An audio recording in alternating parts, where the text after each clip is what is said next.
No jantar de casamento do meu filho Lucas, meu marido, com quem eu estava casada há 32 anos, se levantou, me encarou bem nos olhos e anunciou: "Este é o nosso fim, Denise. Encontrei outra pessoa." A amante dele, sua secretária, Patrícia, estava sentada bem à minha frente na nossa mesa de família, exibindo um sorriso sarcástico, como se tivesse acabado de ganhar na Mega Sena. O salão de festas inteiro ficou em silêncio. Cada garfo parou no ar. Todas as conversas morreram.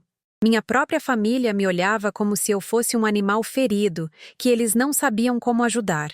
Mas, em vez de desabar, em vez de gritar ou jogar meu vinho na cara dele, como todos esperavam, eu me inclinei para a frente, olhei meu marido Daniel diretamente nos olhos e disse com a voz mais calma que consegui reunir: "Bem, Daniel, obrigada pelo toque." Em seguida, estendi a mão até minha bolsa, peguei um envelope pardo que estava carregando há semanas e o deslizei pela toalha de mesa branca na direção dele. "Aqui está algo para você ler depois." Antes que ele pudesse sequer tocar naquele envelope, eu me levantei, alisei meu vestido azul marinho, aquele que comprei especificamente para este dia lindo, beijei meu filho Lucas na testa e saí daquele salão de festas de cabeça erguida. Atrás de mim, ouvi Daniel rasgando o envelope. Depois veio o som que me arrepia até hoje. Um grito tão alto, tão cheio de fúria e pânico que ecoou por todo o salão do buffet. Quero fazer uma pausa aqui porque sou muito grata por você estar ouvindo minha história. Se você está assistindo a isso, por favor, curta e se inscreva no meu canal. Preciso saber que esta história de vingança está alcançando pessoas que entendem o que é traição. Deixe um comentário e me diga de que cidade você está assistindo. Quero ver até onde esta história viajou, porque o que aconteceu em seguida mudou tudo. Agora, deixe-me levá-la de volta ao início do que deveria ter sido o dia mais feliz da minha vida. Era para ser perfeito. O dia do casamento de Lucas, meu caçula de 28 anos, se casando com o amor da vida dele, Camila, em uma pequena cerimônia no histórico solar das Acácias. Passei meses planejando cada detalhe com Camila, das rosas off-white ao jantar de 3 pratos. O lugar era íntimo. Apenas 40 convidados, todos familiares e amigos próximos reunidos no elegante salão de jantar, com seus lustres de cristal e janelas do chão ao teto com vista para o jardim. Eu estava sentada na mesa principal, exatamente onde a mãe do noivo deveria estar. À minha esquerda estavam Lucas e Camila, radiantes de felicidade de recém-casados. À minha direita deveria estar meu marido Daniel, mas ele havia se afastado misteriosamente assim que o couvert foi servido. Lembro-me de ter achado estranho. Daniel nunca perdia uma refeição, especialmente uma que estava sendo paga. O salão estava repleto de calor e risadas. Tio Ricardo estava contando suas famosas histórias de pescador para a mesa das crianças. Minha irmã Marta já estava se emocionando durante os toasts e ainda nem tínhamos chegado ao prato principal. Os pais de Camila estavam radiantes, tirando fotos de tudo. Era exatamente o que eu sonhei para o meu filho. Cercado de amor, começando sua nova vida com todos nós ali para celebrar. Então eu a vi. Patrícia Williams, a secretária de 28 anos de Daniel, com a mesma idade do meu filho, pelo amor de Deus, deslizando para a cadeira vazia, diretamente na minha frente. Ela usava um vestido vermelho que custava mais do que o aluguel da maioria das pessoas, seu cabelo loiro perfeitamente penteado, brincos de diamante refletindo a luz. Ela parecia a dona do lugar. Meu estômago embrulhou. O que ela estava fazendo ali? Daniel nunca mencionou convidá-la. Patrícia me viu e acenou com a mãozinha, como se fôssemos velhas amigas nos encontrando para o almoço. A tamanha audácia me fez tremer por dentro. Antes que eu pudesse processar o que estava acontecendo, Daniel reapareceu, caminhando de volta para nossa mesa com uma confiança que eu não via nele há meses. Ele estava com seu melhor terno grafite, o que eu havia passado para ele naquela manhã. E havia algo diferente em sua postura. Parecia que ia fazer uma apresentação que ensaiou por meses. Ele não se sentou. Em vez disso, ficou em pé atrás de sua cadeira, pegou sua taça de champanhe e bateu nela com o garfo. O tilintar suave cortou todas as conversas. Com licença, pessoal, disse ele, sua voz ecoando pelo salão. Tenho um anúncio a fazer. Toda a recepção ficou em silêncio. 40 pares de olhos se voltaram para nossa mesa. Lucas e Camila pareciam confusos, mas sorriram com expectativa. Talvez o pai fosse fazer um brinde surpresa. Senti o gelo se formando nas minhas veias. 32 anos é muito tempo. Daniel começou, olhando diretamente para mim. Tempo suficiente para saber quando algo chegou ao fim. As palavras me atingiram como golpes físicos. O rosto do meu filho Lucas mudou de confuso para horrorizado na hora. Camila agarrou a mão dele. Marta deixou o garfo cair com um barulho que pareceu ecoar para sempre. Denise. Daniel continuou, sua voz firme e ensaiada. Este é o nosso fim. Encontrei outra pessoa. Ele gesticulou em direção a Patrícia, que teve a ousadia de levantar a taça de champanhe em um pequeno brinde. O silêncio que se seguiu foi ensurdecedor. Eu podia ouvir meu próprio coração batendo forte nos meus ouvidos. Em algum lugar distante, um garçom derrubou uma bandeja. Lucas começou a se levantar, o rosto vermelho de raiva. Mas eu levantei a mão para impedi-lo. Porque naquele momento, sentada ali na frente da minha família, dos meus amigos, da nova esposa do meu filho e dos pais dela, percebi algo profundo. Daniel tinha acabado de me dar o maior presente da minha vida. Ele tinha mostrado a todos exatamente quem ele realmente era. 32 anos de sacrifício. Por 32 anos, eu coloquei todos os outros em primeiro lugar. Deixe-me dizer o que isso realmente significa.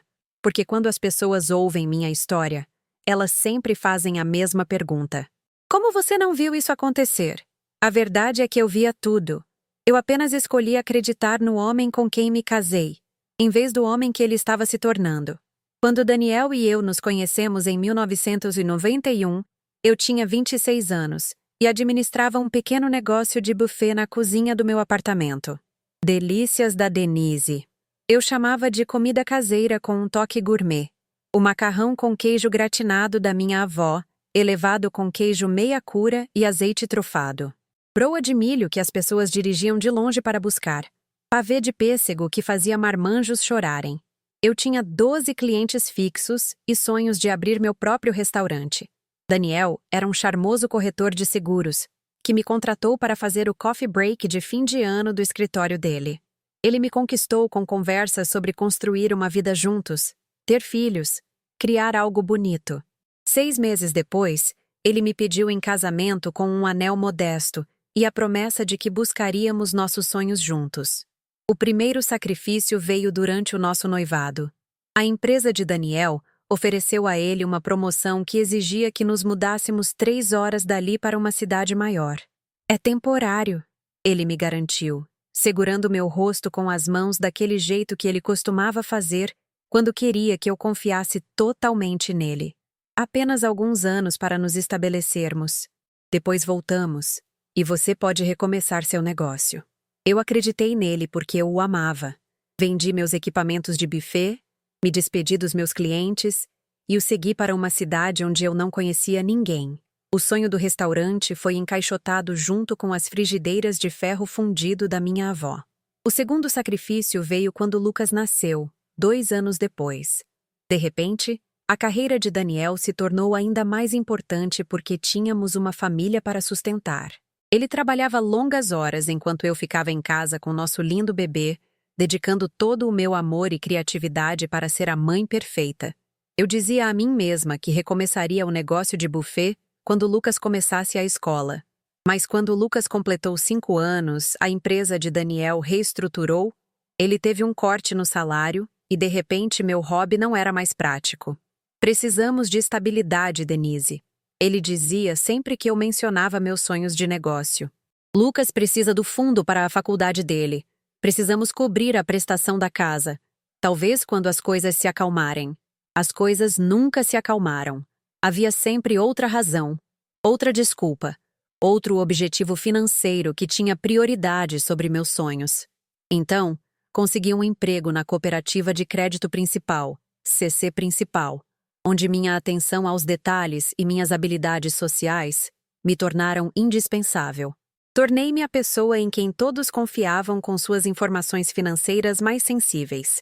Eu processava empréstimos, gerenciava contas e aprendi todos os truques do mercado sobre como rastrear dinheiro e descobrir segredos financeiros. Essas habilidades mais tarde salvariam minha vida. Mas, na época, elas apenas me tornavam a pessoa confiável, a responsável, aquela que mantinha tudo funcionando perfeitamente. Por 32 anos, eu apoiei cada movimento de carreira de Daniel. Quando ele queria mudar de empresa, eu o ajudava a refinar o currículo. Quando ele precisava impressionar clientes em potencial, eu planejava jantares que impressionavam a todos. Quando ele decidiu abrir sua própria corretora de seguros, 10 anos atrás, eu coassinei o empréstimo empresarial com meu crédito impecável e fazia horas extras na cooperativa de crédito para cobrir nossas despesas pessoais enquanto o negócio dele decolava. Eu nunca reclamei. Não de verdade. Eu dizia a mim mesma que era isso que boas esposas faziam. Elas apoiavam seus maridos, colocavam a família em primeiro lugar, esperavam pela vez delas. Convenci-me de que Daniel apreciava meus sacrifícios, que ele via o quanto eu abri mão por ele e por Lucas. Quando Lucas se formou no ensino médio como orador da turma, senti orgulho de que meus sacrifícios tivessem contribuído para criar um jovem tão incrível. Quando ele entrou na faculdade com bolsa integral, eu disse a mim mesma que todos aqueles anos colocando as necessidades dele em primeiro lugar tinham valido a pena. Quando o negócio de Daniel finalmente se tornou lucrativo o suficiente para que pudéssemos pagar luxos novamente, pensei que talvez, finalmente, fosse a minha vez. Eu tinha 55 anos quando mencionei pela primeira vez recomeçar meu negócio de buffet. Agora que Lucas se formou na faculdade e seu negócio está estável, eu disse durante um jantar, tenho pensado em voltar a cozinhar profissionalmente. Daniel mal tirou os olhos do celular. Que bom, querida, ele disse. Mas você não acha que está um pouco velha para recomeçar? Além disso, Patrícia e eu temos conversado sobre expandir o escritório. Talvez precisemos da sua ajuda com os livros. Patrícia. Mesmo naquela época, o nome dela estava surgindo cada vez mais nas nossas conversas. A secretária indispensável dele, que era tão organizada e realmente entendia do negócio. Eu deveria ter prestado mais atenção em como a voz dele mudava quando ele falava dela. Mas eu estava muito ocupada sendo grata por ele finalmente confiar em mim o suficiente para ajudar com as finanças da empresa dele.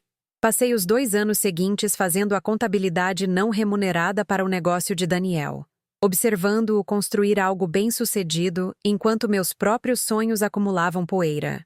Eu disse a mim mesma que estava sendo solidária, que casamento era trabalho em equipe, que minha hora chegaria eventualmente. Mas o que eu não sabia era que, enquanto eu estava equilibrando os livros dele e mantendo o negócio lucrativo, Patrícia estava equilibrando outra coisa completamente diferente. E Daniel já tinha decidido que o futuro dele não incluía a mulher que havia sacrificado 32 anos de sua vida para construir o dele. O rastro de mentiras. O primeiro sinal de alerta apareceu 6 meses antes do casamento de Lucas, escondido à vista de todos, como um lobo em pele de cordeiro. Eu estava organizando nosso escritório em casa, preparando documentos fiscais para o nosso contador, quando encontrei um extrato de cartão de crédito que não pertencia à nossa pilha usual de contas. Cartão Black de alto padrão, limite de R$ 80.000. TITULARDACONTA. DANIELJOHNSON. MINHASMA. OST. REMAOABRISTAURENCIRCASEMARESTEUNCATINHAIDO. JOALHERIASDASQUIUAISEUNUNCATIONVIDOFALAR. VIAGENSSD. EFIMDESEMANAPARAHOTE. Chakt ISEMCIDENIELNUNCAMENCIONERVISITADONEGOEXTRAT OMSTRAVAUMSALDODIR 80 milhão. Titular da conta, Daniel Johnson. Minhasm A. Ostremera mau abrilo. Cobram-se harse a sem restaurantes que eu nunca tinha ido. Joalherias das quais se eu nunca tinha ouvido falar. Viagens de fim de semana para Hot e sem cidades que Daniel nunca mencionou ter visitado a neg. O extrato mostrava um saldo de R$ 42 mil. Dinheiro que não estava saindo da nossa conta conjunta. Quando o confrontei naquela noite, Daniel mal olhou para o laptop. Despesas de negócios, querida. Ele disse com aquele tom de desinteresse que ele havia aperfeiçoado ao longo dos anos. Entretenimento de clientes, eventos de networking. A Patrícia cuida de toda a papelada para reembolsos. Patrícia, de novo, sempre Patrícia hoje em dia. Mas por que um cartão separado? Insisti, minha voz mais firme do que eu me sentia. Por que não usar nossa conta empresarial? Questões fiscais. Ele respondeu suavemente. Nosso contador sugeriu isso. Não se preocupe, Denise. Você cuida das finanças de casa. Eu cuido das coisas do negócio. Isso deveria ter sido o fim. A velha Denise teria aceitado a explicação e voltado a confiar cegamente. Mas 30 anos na cooperativa de crédito me ensinaram que segredos financeiros sempre revelam a verdade. E este extrato estava gritando mentiras. Então, comecei a prestar atenção. Realmente prestando atenção. Notei como o celular de Daniel estava sempre virado para baixo agora.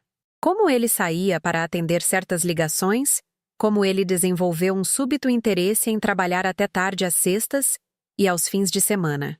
Eu o observei tomar banhos mais longos, usar perfume em manhãs de terça-feira aleatórias e passar 20 minutos arrumando o cabelo para reuniões com clientes. A segunda descoberta veio 3 semanas depois, quando fui levar o almoço no escritório dele, uma visita surpresa com o sanduíche favorito dele da lanchonete da esquina. Patrícia não estava em sua mesa, e eu podia ouvir risadas vindas do escritório de Daniel. Risadas femininas, risadas íntimas. Fiquei naquela recepção por 5 minutos, ouvindo a voz do meu marido se misturando à dela de uma forma que revirou meu estômago. Eles não estavam discutindo apólices de seguro. Estavam discutindo planos para o fim de semana, piadas internas, momentos particulares que não tinham nada a ver com negócios. Quando eles finalmente saíram do escritório, o batom de Patrícia estava borrado e a gravata de Daniel estava torta. Ambos congelaram quando me viram parada ali segurando o sanduíche dele, como alguma esposa patética bancando o serviço de entrega. Denise. A voz de Daniel era muito animada, muito surpresa. O que atrás aqui? Trouxe seu almoço. Eu consegui dizer, colocando a sacola na mesa de Patrícia. Pensei que você pudesse estar com fome. Patrícia alisou a saia e sorriu para mim com puro veneno disfarçado de doçura. Que atenciosa! Ela ronronou. Daniel tem sorte de ter alguém que cuida tão bem dele. A maneira como ela disse cuida tão bem dele deixou claro que ela achava meu trabalho insignificante, temporário, facilmente substituível. Eu sorri de volta e saí sem dizer mais uma palavra. Mas, por dentro, algo fundamental havia mudado. Comecei a documentar tudo. Cada noite tarde, cada ausência inexplicável, toda vez que ele dizia estar trabalhando, mas as luzes do escritório estavam apagadas quando eu passava de carro. Eu usava meus horários de almoço para segui-lo às vezes, e o que vi confirmou meus piores medos. Daniel e Patrícia de mãos dadas em mesas de restaurantes do outro lado da cidade, se beijando no carro dele em estacionamentos vazios, fazendo compras juntos em joalherias onde ele nunca me levou, nem mesmo no nosso aniversário. Mas a pior descoberta ainda estava por vir. 2 meses antes do casamento, eu estava equilibrando nossa conta conjunta quando notei transferências irregulares. Pequenas quantias. R$500 aqui, R$500 aqui, R$800 ali, saindo da nossa poupança para uma conta que eu não reconhecia. Os números de referência me levaram a um buraco de minhoca que fez meu sangue gelar. Usando meu acesso na cooperativa de crédito, rastreei essas transferências para uma conta secreta que Daniel havia aberto 18 meses antes. Uma conta com o nome dele e o nome de Patrícia. Uma conta que continha mais de 200 mil reais do nosso dinheiro. Dinheiro que ele vinha roubando sistematicamente da nossa poupança para a aposentadoria para financiar o caso dele. Compras de joias para Patrícia, fugas de fim de semana para resorts na Serra, entrada em um contrato de aluguel de apartamento no nome dela, jantares caros, roupas de grife, tratamentos de spa. Ele estava literalmente pagando pela nova vida dele com o dinheiro que eu ajudei a economizar para a velhice. O rastro de papel pintou um quadro tão claro que não deixou margem para dúvidas. Isso não era alguma crise de meia-idade ou um lapso momentâneo de julgamento. Era uma traição calculada, planejada e executada ao longo de meses enquanto eu dormia ao lado dele todas as noites, confiando nele com todo o meu coração. Imprimi todos os extratos, fotografei todos os recibos, documentei cada mentira. Meu treinamento na cooperativa de crédito tinha me ensinado que evidências financeiras não mentem como as pessoas mentem. Números contam histórias que não podem ser negadas ou explicadas. Sentada no meu carro fora daquele banco, segurando uma pasta parda cheia de provas de que meu casamento era uma fraude, senti algo que nunca havia experimentado antes. Não apenas desilusão ou raiva, mas uma certeza fria e clara sobre o que precisava acontecer em seguida. Daniel pensou que era esperto, encobrindo seus rastros com contas separadas e cartões de crédito secretos. Mas ele havia esquecido um detalhe crucial. Ele estava roubando de uma mulher que passou 30 anos aprendendo a seguir rastros de dinheiro e a desvendar fraudes financeiras. Ele tinha acabado de me dar toda a munição de que eu precisava para destruí-lo. A tempestade silenciosa se formando. Em vez de confrontá-lo diretamente, decidi deixá-lo se enforcar com a própria corda. Veja bem, meu primeiro instinto foi invadir o escritório dele e jogar aqueles extratos bancários na cara dele, gritar e chorar, e fazê-lo se sentir tão devastado quanto eu. Mas 30 anos de casamento tinham me ensinado algo valioso sobre meu marido. Daniel sempre me subestimou. Ele me via como a esposa quieta e confiável que nunca causaria uma cena, nunca revidaria, nunca faria nada que pudesse envergonhá-lo publicamente. E pela primeira vez no nosso casamento, percebi que as suposições dele sobre mim poderiam se tornar sua maior fraqueza. Sentada no meu carro naquele dia, cercada por evidências de sua traição, tomei uma decisão que mudaria tudo. Eu não ia dar a ele a satisfação de me ver arrasada. Eu não ia dar a ele a desculpa perfeita para me pintar como a ex-esposa histérica e vingativa que não conseguiu lidar com o fato de ter sido substituída por uma mulher mais jovem. Em vez disso, eu usaria toda e qualquer vantagem que eu tinha contra ele. E a bela ironia era que o próprio Daniel havia me dado a arma mais poderosa de todas: o acordo pré-nupcial. Eu quase tinha esquecido dele até que estava reorganizando nosso arquivo, procurando a escritura da nossa casa. Lá estava, arquivado entre nossas apólices de seguro e a certidão de nascimento de Lucas. 32 páginas de proteção legal que Daniel havia insistido em incluir depois que seu primeiro casamento terminou mal. Eu não vou passar por esse pesadelo financeiro de novo, ele me disse durante o nosso noivado. O divórcio caro da primeira esposa ainda fresco em sua memória. Isso nos protege, Denise. É apenas planejamento inteligente.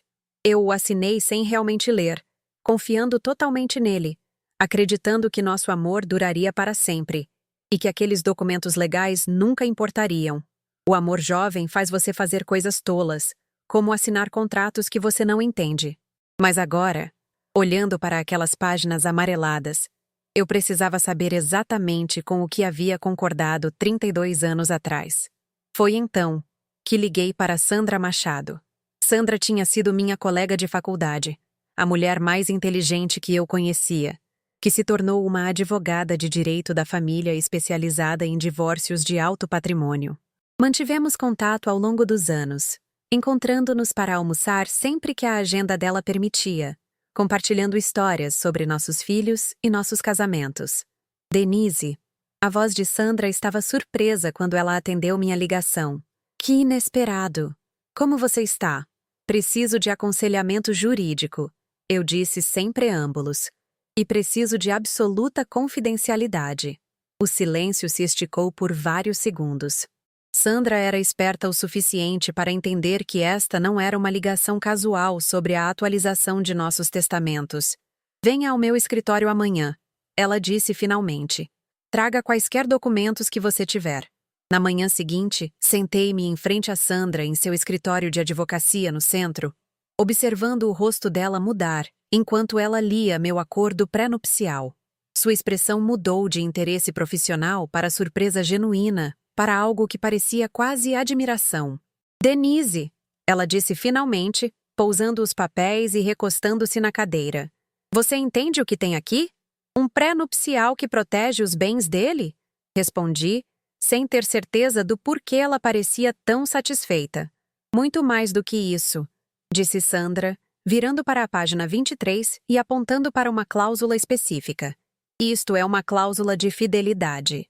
Seu marido insistiu em incluir uma linguagem que anula a maior parte da proteção de bens se qualquer uma das partes cometer adultério durante o casamento.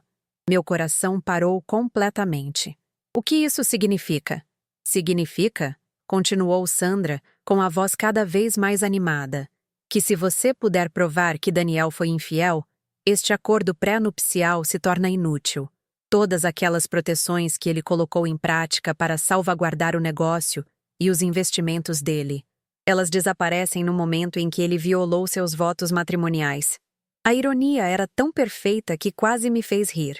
A paranoia de Daniel sobre a traição de sua primeira esposa o levou a criar uma armadilha legal para sua própria infidelidade. De quanta prova eu preciso? Perguntei, pensando na pasta parda cheia de evidências sentada no meu carro. Sandra sorriu como um tubarão farejando sangue. Registros bancários mostrando que ele usou bens conjugais para financiar um caso seriam excelentes. Fotos deles juntos seriam úteis. Qualquer evidência de coabitação ou contas financeiras conjuntas seria devastadora.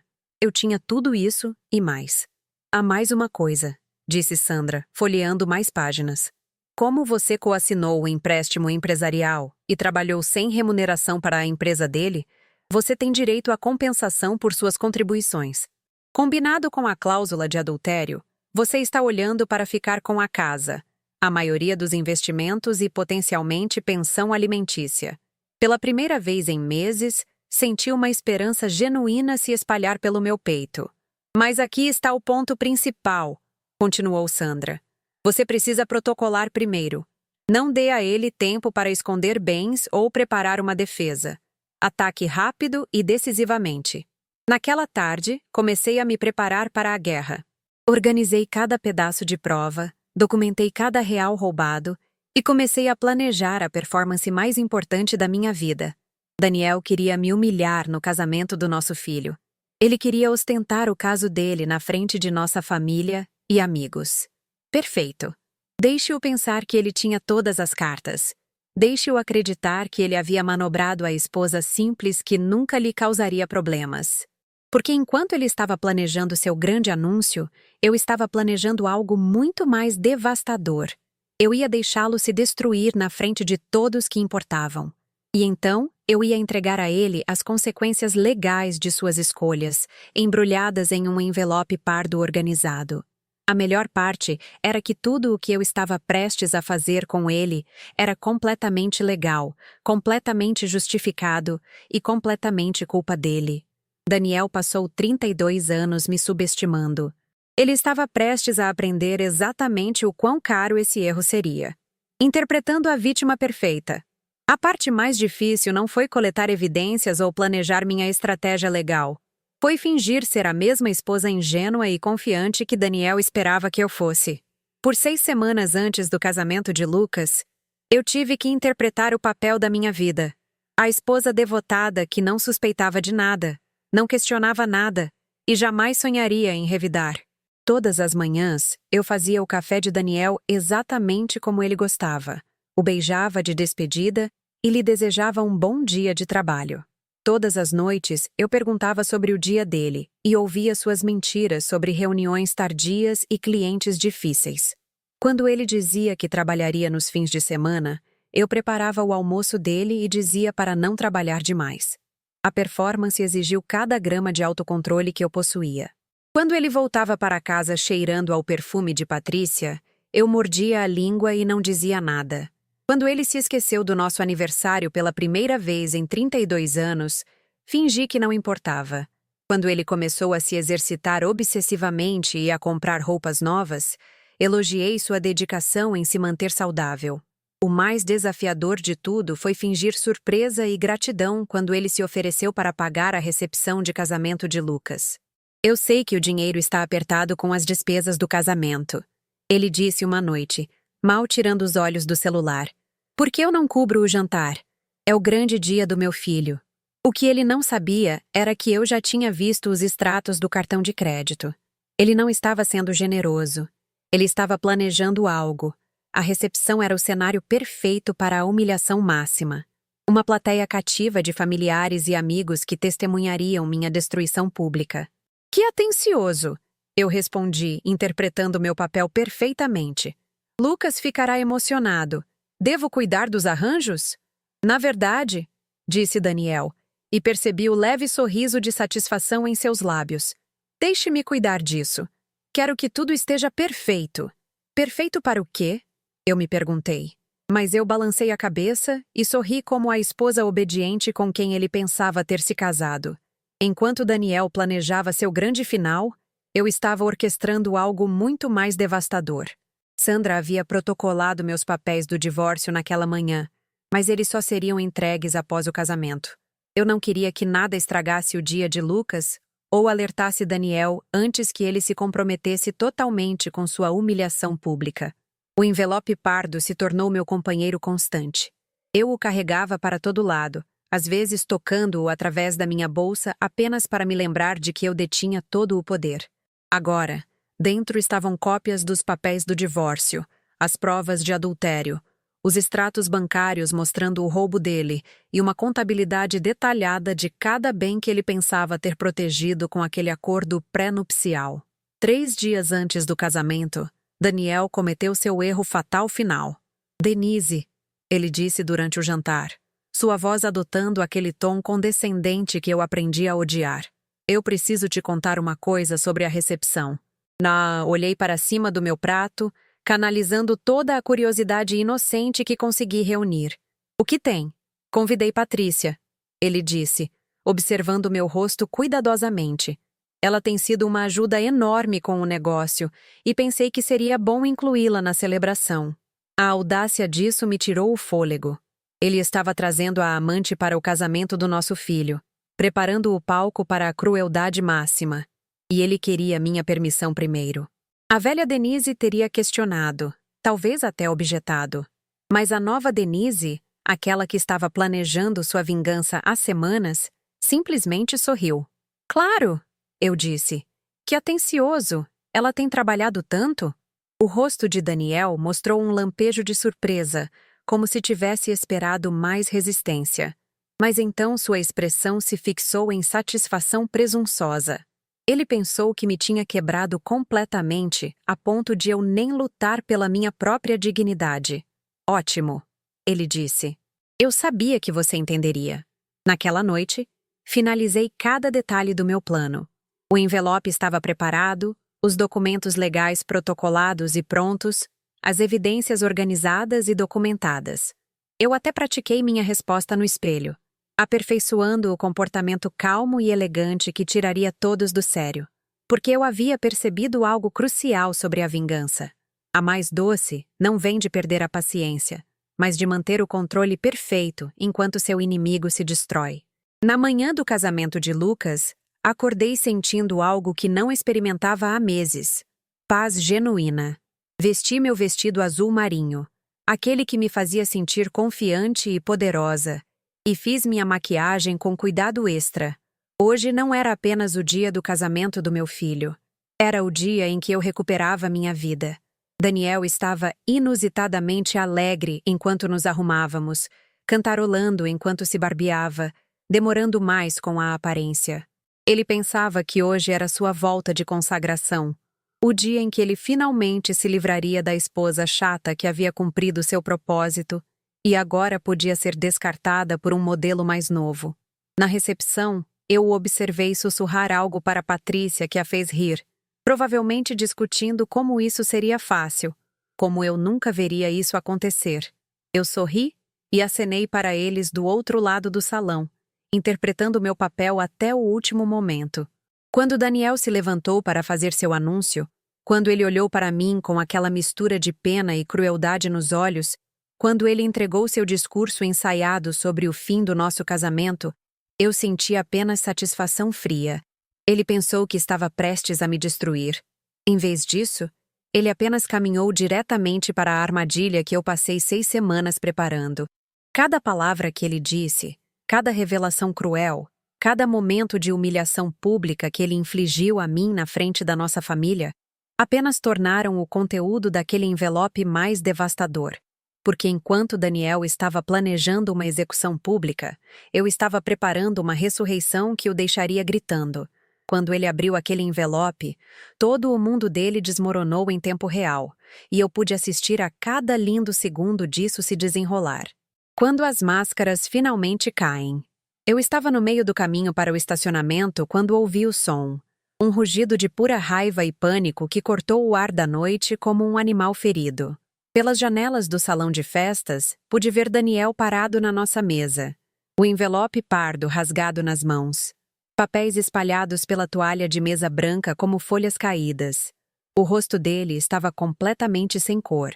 A expressão confiante e presunçosa que ele usou durante seu anúncio tinha desaparecido, substituída por algo que eu nunca tinha visto antes.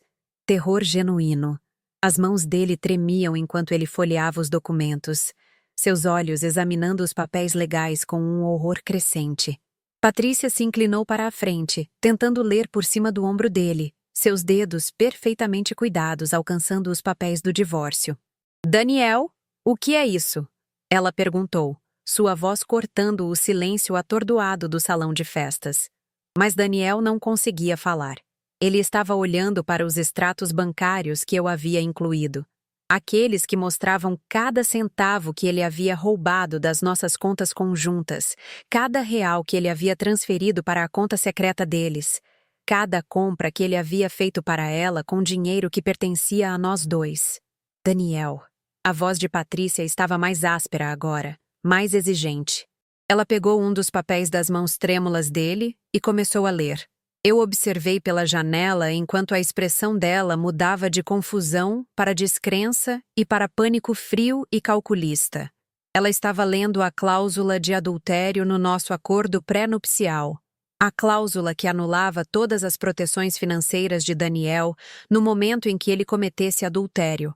A cláusula que significava que tudo o que ele pensava ter protegido para o futuro deles juntos era agora meu para reivindicar.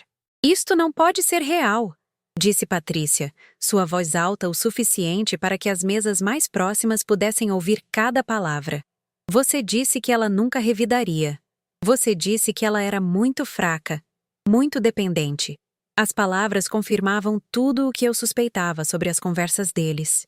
Eles se sentaram naquele apartamento secreto que eu ajudei a pagar, zombando de mim, planejando minha humilhação, convencidos de que eu estava muito destruída para me defender. Daniel finalmente encontrou a voz, mas saiu como um sussurro estrangulado que gradualmente se transformou em um grito. Ela sabia, ele disse. Ela sabia de tudo. Ela está planejando isso. Os membros da família nas mesas próximas estavam começando a entender que algo terrível estava acontecendo. Lucas se levantou da mesa principal, o rosto confuso e preocupado. Pai, o que está havendo? Mas Daniel estava além de se importar com as aparências agora. Ele ergueu os papéis do divórcio, a voz rachando de desespero. Ela pediu o divórcio esta manhã, está alegando adultério, ela está tentando levar tudo. Levar tudo? A voz de Patrícia se elevava para igualar a dele. O que você quer dizer com levar tudo? Você disse que o pré-nupcial protegia seus bens. O pré-nupcial está anulado! Daniel gritou alto o suficiente para que todo o salão de festas ficasse em silêncio. A cláusula de fidelidade anula a coisa toda. Ela fica com a casa, os investimentos, tudo. Eu observei o rosto de Patrícia passar por uma série de emoções. Choque, raiva e depois algo que parecia perturbadoramente calculista. Ela não estava arrasada por o caso deles ter sido exposto. Ela estava furiosa por o dinheiro ter sumido. Você me disse que ela só cuidava da declaração, Patrícia sibilou. Você disse que ela era burra demais para entender de finanças. Você disse que ela nunca descobriria a conta. A conta? A conta secreta deles. Ela estava falando sobre isso ali na frente de todos, confirmando cada suspeita que nossa família jamais teve sobre o relacionamento deles. Lucas estava de pé agora. Sua nova esposa, Camila, ao lado dele. Ambos olhando para Daniel com o horror crescente. Minha irmã Marta estava com a mão sobre a boca, lágrimas escorrendo pelo rosto. Os pais de Camila pareciam querer sumir no chão, mas Daniel e Patrícia estavam muito envolvidos em seu pânico para se importar com a plateia que haviam criado. Eles estavam se virando um contra o outro como animais encurralados, cada um tentando culpar o outro pela situação. Você disse que tinha tudo sob controle, Patrícia gritou. Você disse que ela estava quebrada, que nunca revidaria. Eu pensei que ela estava, Daniel rebateu. Ela nunca questionou nada. Ela nunca sequer olhou os extratos. Bem, claramente ela olhou. A voz de Patrícia era puro veneno agora. E agora? Agora não temos nada. O contrato de aluguel do apartamento está no meu nome. Os cartões de crédito estão estourados. Você disse que ia cuidar de tudo. A verdade feia estava sendo derramada na frente de 40 testemunhas. Eles não eram amantes de cinema separados pelas circunstâncias. Eram duas pessoas gananciosas que planejaram roubar minha vida e foram pegas. Ela bloqueou as contas, disse Daniel, lendo mais dos papéis legais. Está tudo bloqueado até o andamento do divórcio. Não podemos acessar nada. Patrícia se levantou tão rápido que sua cadeira caiu para trás. Não podemos acessar nada? E o apartamento? E a prestação do meu carro? E o... Ela parou no meio da frase. A realidade total a atingindo de uma só vez. Sem acesso ao dinheiro de Daniel, meu dinheiro que ele vinha roubando, ela não tinha nada. Seu estilo de vida, sua segurança, seu futuro com ele. Tudo dependia de fundos que não existiam mais. O olhar que ela deu a Daniel naquele momento era de ódio puro. Você destruiu tudo, ela disse, a voz fria como inverno. Seu idiota completo. E então ela saiu, simplesmente assim, sem adeus, sem tentativa de resolver a crise juntos, sem declaração de amor que sobreviveria à dificuldade financeira. Ela pegou sua bolsa e deixou Daniel parado ali sozinho, com os destroços de suas escolhas. O silêncio que se seguiu foi ensurdecedor. 40 pessoas olhavam para meu marido enquanto ele estava entre os papéis espalhados de sua destruição, finalmente entendendo que a esposa quieta e confiável que ele havia subestimado tinha acabado de lhe dar um cheque-mate com seus próprios movimentos. A voz de Lucas cortou o silêncio, baixa, mas clara por todo o salão. Pai, como você pôde fazer isso com a mamãe? Mas Daniel não tinha resposta.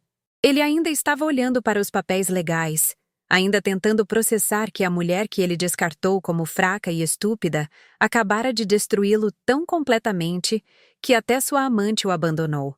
Foi então que ele começou a gritar meu nome. Denise! Denise! A voz de Daniel rachou enquanto ele gritava meu nome pelo estacionamento. Volte aqui! Precisamos conversar! O retorno da rainha. Eu parei de andar e me virei lentamente, sem pressa. Através das janelas do chão ao teto do salão de festas, pude ver o caos lá dentro.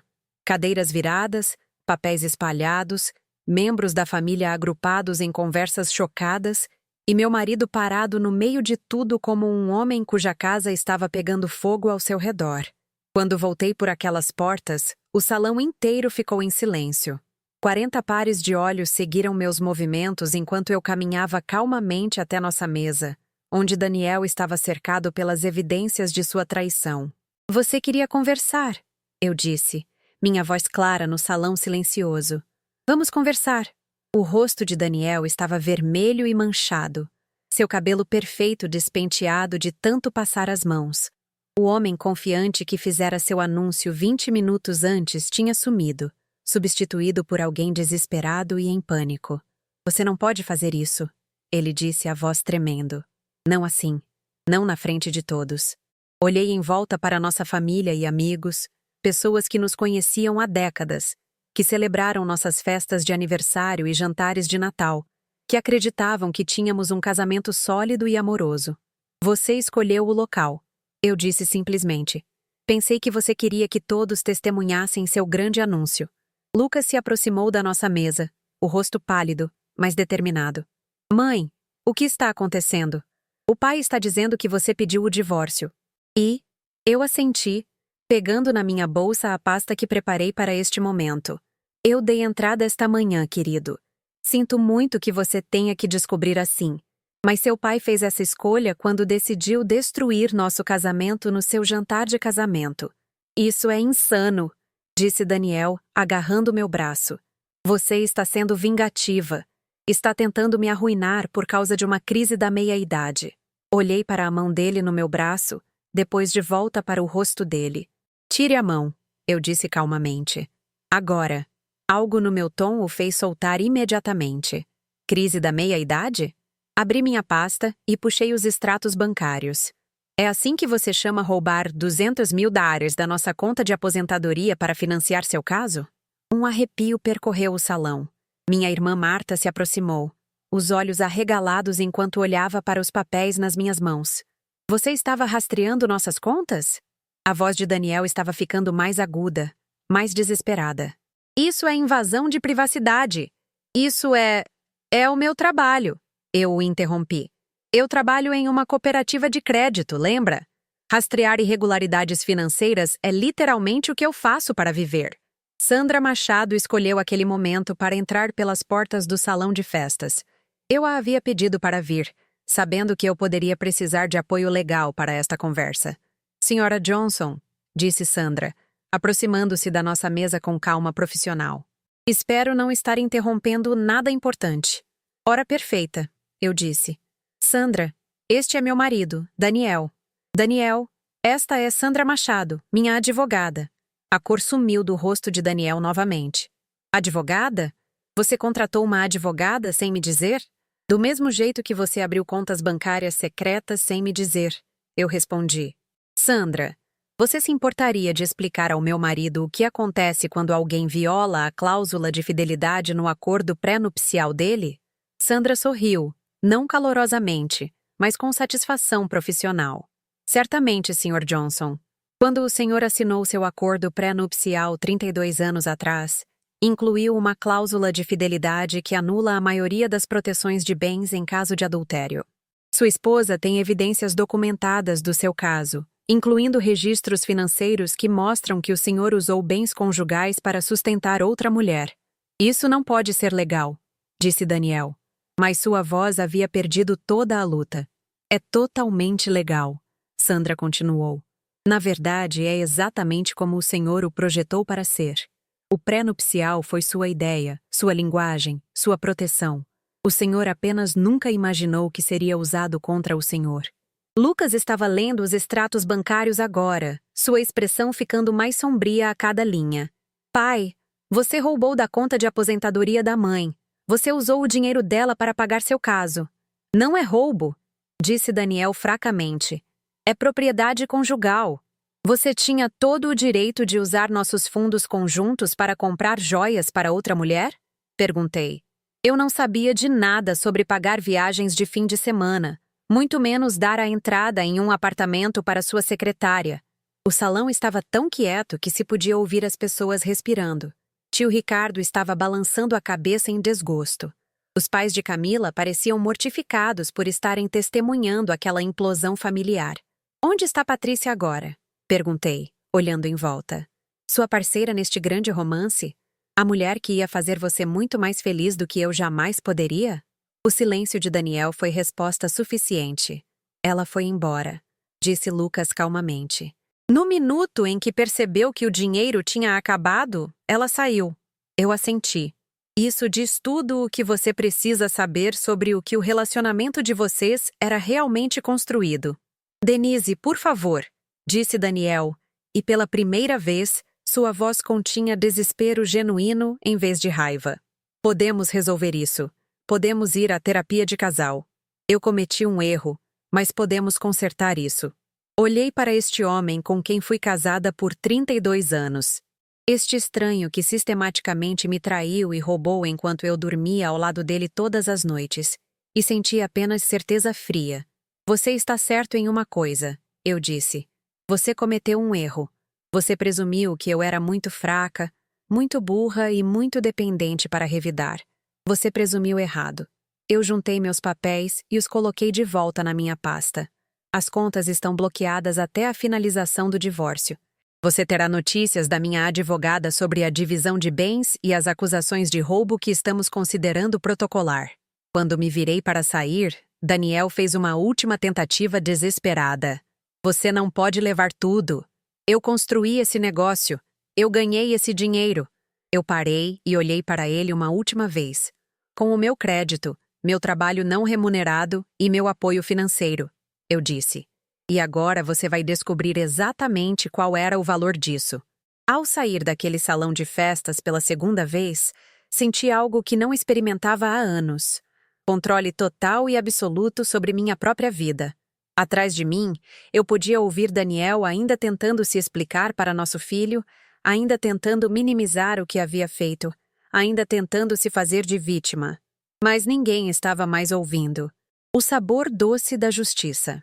6 meses depois, no que teria sido nosso 33º aniversário, eu estava na cozinha do meu novo negócio de buffet, Denise, segunda chance, preparando o famoso pavê de pêssego da minha avó para a festa de bodas de ouro de um cliente. A ironia não me passou despercebida.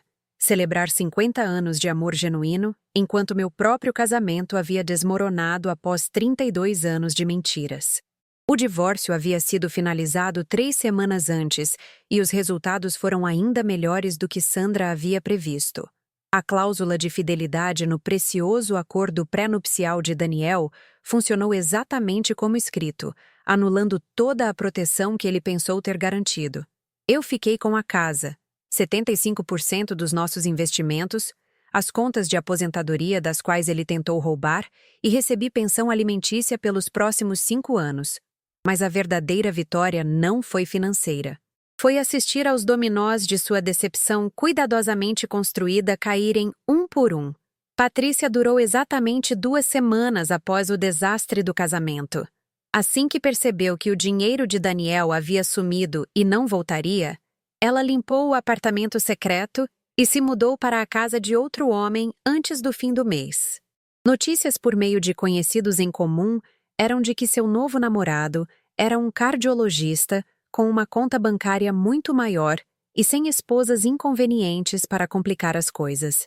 Daniel tentou lutar contra o divórcio no início, contratando um advogado caro que, ao dar uma olhada no acordo pré-nupcial, o aconselhou a fazer um acordo rápido. Os extratos bancários mostrando roubo sistemático, as fotografias dele com Patrícia e o rastro de mentiras tornaram seu caso impossível de defender. O negócio do qual ele tanto se orgulhava estava em dificuldades agora. Sem minha contabilidade não remunerada e gestão financeira, e com sua reputação em frangalhos depois que a notícia do caso e do roubo se espalhou, os clientes começaram a procurar outros corretores para suas necessidades de seguro. Ele foi forçado a vender sua parte para o sócio apenas para pagar seus honorários legais. As potenciais acusações de fraude que Sandra mencionou nunca se materializaram. Decidi que destruir a vida dele era o suficiente, sem enviá-lo para a prisão. Às vezes, a misericórdia se parece com deixar alguém enfrentar as consequências naturais de suas escolhas, sem adicionar punição extra. Lucas lutou com a revelação sobre o pai, mas ele deixou sua posição clara na semana após o casamento. "Mãe", ele disse, sentado na minha cozinha enquanto eu fazia seus biscoitos de chocolate favoritos. "Sinto muito por não ter visto o que ele estava fazendo com você. Sinto muito que tenha demorado tanto para alguém te defender. Você não tinha que me proteger", eu lhe disse. "Esse nunca foi o seu trabalho."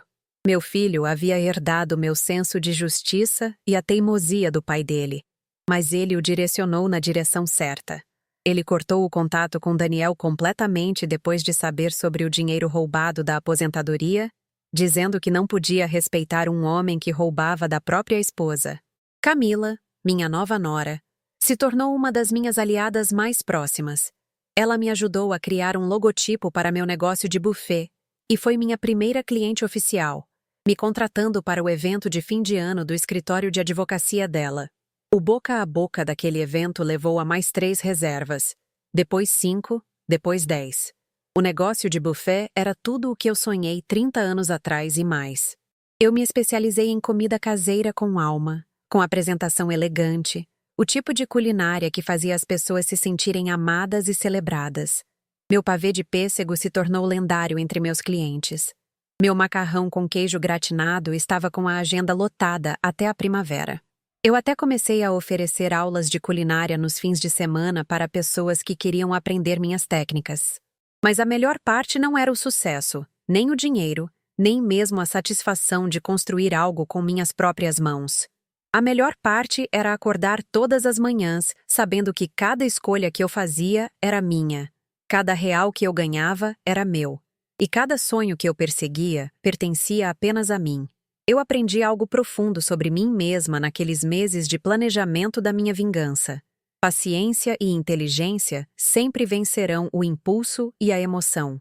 Daniel agiu por ganância e egoísmo, tomando decisões baseadas no que ele queria no momento.